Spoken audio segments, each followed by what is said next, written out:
Proverbs 30 verse 6 says, "Do not add to his words, lest he rebuke you and you be found a liar." But what about Deborah? Some may add.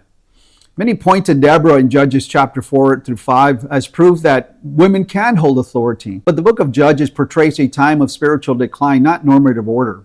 Judges 5 verse 7 says, "In those days there was no king in Israel, and everyone did that which was right in his own eyes."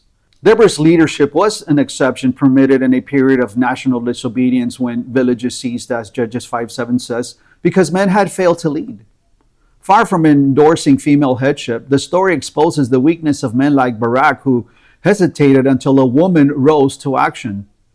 Even Deborah herself rebuked Barak's reluctance, saying in Judges 4 verse 9, "The journey you are taking will not be for your honor, for the Lord will sell Sisera into the hand of a woman."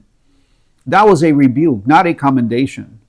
The text highlights God's grace in using a woman when men refused their calling, not his approval of reversing his design. In 2 Kings chapter 22, verse 14 through 20, the prophetess Huldah delivered a word from the Lord rebuking King Josiah's reforms.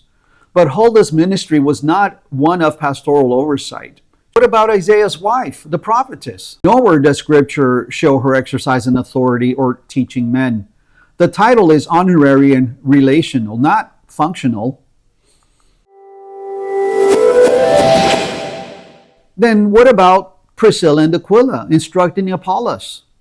Acts chapter 18 verse 24 through 26 records that Priscilla and Aquila explained to Apollos the way of God more accurately. Note the two key points. One, the teaching was private, not public.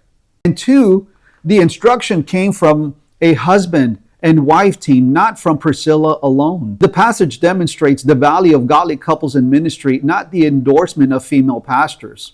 What about Phoebe, the servant of the church at Cenchrea?